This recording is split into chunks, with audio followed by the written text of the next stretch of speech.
até mostrar para eles quem é Jesus. Essa semana, em um dos nossos encontros familiares, um jovem que era agnóstico, ateu, confessou a Jesus e disse: que presença é essa que eu estou sentindo? Eu disse para ele: o Rei do Universo se fez achado hoje.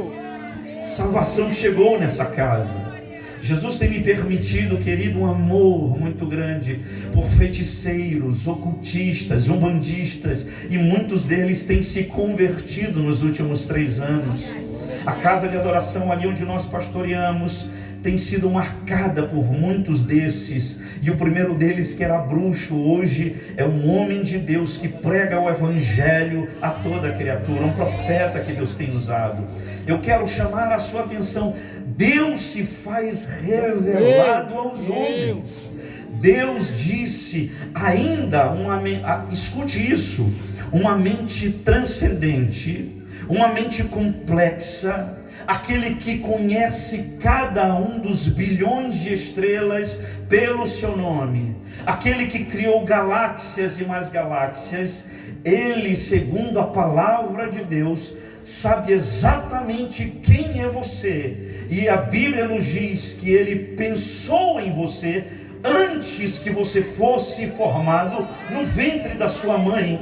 Mas o que mais me chama a atenção é que esse Deus, que a Bíblia nos diz que Ele mede o universo, que até hoje nós, os homens, a NASA, nunca encontrou sequer o final dele. A Bíblia nos diz que Deus o mede com apenas o seu braço.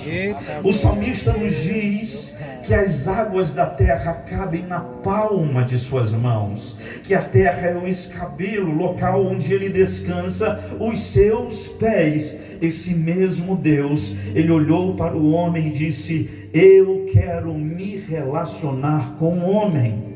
Olhe para a história, mesmo com pecado, Deus agora levanta homens e profetas e juízes. O seu Espírito se apodera desses homens, e esses homens agora anunciam aquilo que Deus tem para eles. Você começa então a ver reis sendo levantados. O rei Davi, ele entendeu que aquilo que havia de mais precioso era a presença do Deus eterno. A presença que não era só simbolizada através da Arca da Aliança. Certa feita, a arca estava sendo trazida novamente para Jerusalém, e Davi, ele abre mão, rasga suas vestes de rei, abre mão da coroa e começa a saltitar e dançar, porque ele entendia que a coisa mais preciosa que existe é a presença daquele que criou todas as coisas. Oh, aleluia! Você pode glorificar por um minuto. Você sente essa presença em praça pública? Davi, ele então chama a presença ali que era representada pela arca para voltar para Jerusalém. Eu estou apenas pincelando devido ao nosso tempo. A arca retorna, e antes de retornar, ela para na casa de Obed-edom, aonde a presença de Deus está. Ali há prosperidade, ali há novidade de vida, ali há cura. Mas entenda isso, muitos não queriam que a presença estivesse ou viesse diretamente para Jerusalém, pois havia um medo da presença. Os homens tinham medo daquele Deus que eles conheciam apenas como Senhor do universo, dono de todas as coisas. Deus então vai se manifestando através da história dos seus profetas. O último deles, nascido de mulher, chamado João Batista, entendia que ele não só carregava uma última palavra antes que tudo isso mudasse, mas ele também conhecia a presença do Eterno que o tinha comissionado. Chega um momento em que João Batista está dentro do rio Jordão, e ele vislumbra agora não mais a presença como talvez Moisés vislumbrou na fenda da rocha, quando ele disse: eu quero te ver. E Deus disse: eu passarei de costas, Moisés, e você vai ver a minha glória. Aleluia. João Batista, ele não viu como tanto tantos outros viram apenas uma fagulha. João Batista de repente vira, e agora ele vê o Deus que criou todas as coisas na forma de um homem, um galileu, queimado pelo sol, vindo na sua direção. E o que eu e você faríamos diante daquele que rege todas as coisas, aquele que se fez achado de nós?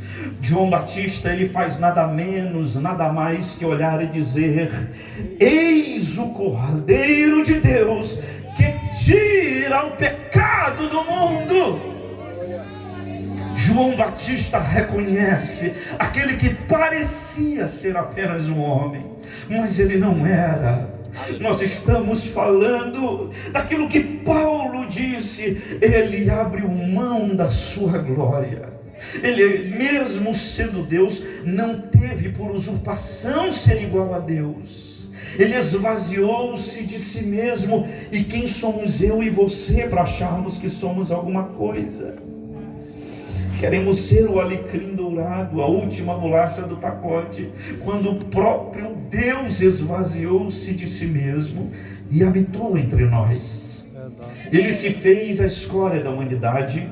Ele se fez maldito. Isaías, quase 1400 anos antes, ele diz que aquele que tiraria o pecado do mundo, aquele que lavaria as vestes com sangue carmesim, no capítulo de número 53, ele diz que não havia parecer, não havia formosura, e ele aponta para aquele que viria tempos depois, que João Batista agora vislumbra.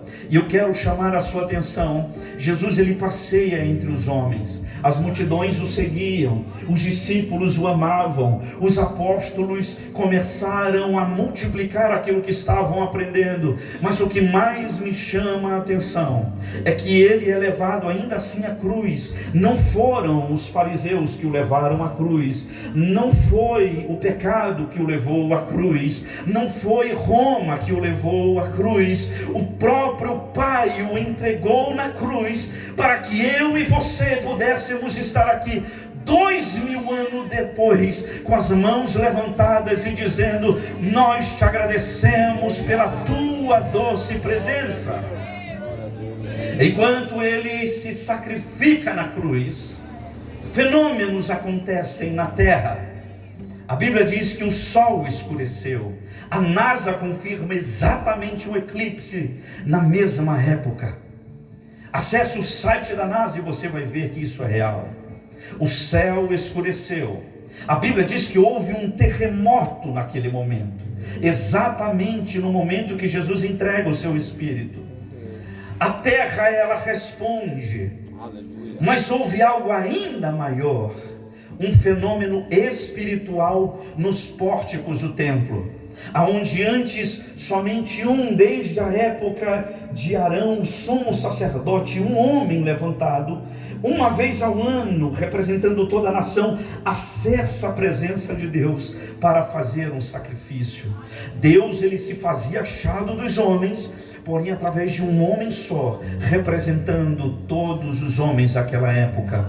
De repente, quando Jesus diz: Pai, em tuas mãos entrego o meu espírito, e a Bíblia diz que ele então respira, dá o último suspiro, sua cabeça tomba. Lá no templo, o véu que media mais de 6 metros de altura, um véu que precisava de homens para abrir o mínimo possível, porque a presença estava no Santo dos Santos. Ele não é rasgado de baixo para cima, ele não é rasgado em diagonal, ele é rasgado de cima a baixo, simbolizando o ato de Deus mais uma vez agora dizendo: eu faço-me conhecido, a minha presença está disponível para todo aquele que crê em mim.